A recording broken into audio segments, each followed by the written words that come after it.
কর্মকথা বলে আপনি অপরের সাথে যা করবেন সেটা কোনো না কোনো উপায়ে আপনার কাছে আবার ফেরত আসে। একটা গল্প বলি। এক গ্রামে একটা গরিব কৃষক ছিলেন, যিনি দুধ থেকে মাখন, ঘি এগুলো তৈরি করে বিক্রি করতেন। প্রতি সপ্তাহে তিনি একটা বিশ্বস্ত দোকানে যেতেন এবং সেই জিনিসগুলো ওনার কাছে বিক্রি করে আসতেন।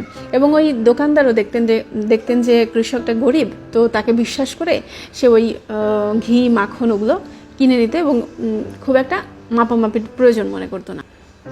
দুজনের মধ্যে একটা বিশ্বস্ততার সম্পর্ক তৈরি হয়ে যায়। তো হঠাৎ দোকানদারের কি মনে হলো যে সে মনে করলো ওই মাখনগুলো একটু মেপে দেখা উচিত। তো দোকানদার যখন মাপতে গেল তখন দেখলো যে মাখনগুলো হচ্ছে 900 গ্রাম ওজনের, 100 গ্রাম সেখানে নাই 1 কেজি ওজনের মাখনের মধ্যে থেকে।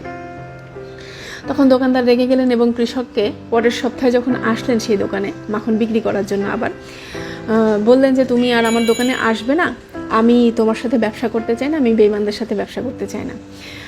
কৃষক তো অবাক, কেন আমার সাথে এ ধরনের ব্যবহার করছে।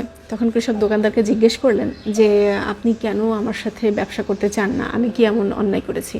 তখন দোকানদার বলে যে তোমাকে আমি বলি যে 1 কেজি ওজনের মাখন দিতে এবং তুমি 1 কেজি ওজনের মাখন দিয়ে সেই টাকাই নিয়ে যাও, কিন্তু তুমি দাও হচ্ছে 900 গ্রাম ওজনের মাখন। তাহলে তুমি আমার সাথে কেন এরকম বেইমানি করো, আমি তো তোমাকে বিশ্বাস করেছিলাম। তখন কৃষক একটু হতভম্ব হয়ে দোকানদারকে বলেন যে দাদা, আমি তো আসলে খুব গরিব মানুষ, আমার ওই মাপ করার যে পাথর পাওয়া যায় সেগুলো আমি কিনতে পারি নাই।